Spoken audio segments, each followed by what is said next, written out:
ঋতু অনুযায়ী পৌষ এবং মাঘ ২ মাস শীতকাল। এখন ভর শীতকাল চলছে। শীতের কামড়ে মানুষ যখন কাজকর্ম শিখে তুলে ঘরে বসে শীতের আমেজ উপভোগ করার কথা, সেই সময়ে রাজ্যে শীতের তেমন কোনো প্রভাব পরিলক্ষিত হচ্ছে না। দিনে রোদের প্রখর তাপ আর তখন গরম অনুভূত হচ্ছে। সন্ধ্যা ঘনিয়ে আসতেই শীতের কামড়। মঙ্গলবার দিনের সর্বোচ্চ তাপমাত্রা ছিল ২৬ ডিগ্রি সেলসিয়াস আর সর্বনিম্ন তাপমাত্রা ছিল ১৪ ডিগ্রি সেলসিয়াস। আকাশে হালকা মেঘ ছিল, তবে বৃষ্টির কোনো সম্ভাবনা আপাতত নেই।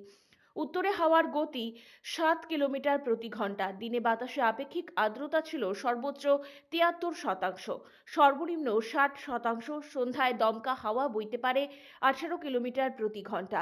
রাতে দমকা হাওয়ার গতি আরও বাড়বে। আকাশে হালকা মেঘ রয়েছে, দিনে প্রখর রোদ প্রত্যক্ষ করা যায়।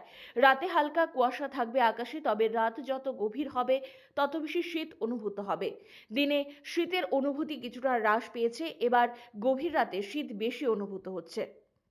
বুধবার দিনের সর্বোচ্চ তাপমাত্রা থাকতে পারে ২৫ ডিগ্রি সেলসিয়াস আর সর্বনিম্ন তাপমাত্রা থাকবে ১৩ ডিগ্রি সেলসিয়াস। আকাশে কিছুটা মেঘ থাকলেও রাতের আকাশ পরিষ্কার থাকবে। একদিকে আবহাওয়া দপ্তরের পূর্বাভাসে জানিয়েছেন, জানুয়ারি মাসের প্রথম দিকে রাজ্যে শীতের দাপট বাড়বে। সেই মতো রাতে শীতের দাপট কিছুটা হলেও বৃদ্ধি পেয়েছে। দপ্তর জানিয়েছে, সর্বনিম্ন তাপমাত্রা ১১ থেকে ১৩ ডিগ্রি সেলসিয়াসের ঘরে থাকবে। সব মিলিয়ে শীতের মরশুম রাজ্যের মানুষের কাছে উপভোগ্য হয়ে উঠেছে। ব্যুরো রিপোর্ট, পজিটিভ বার্তা।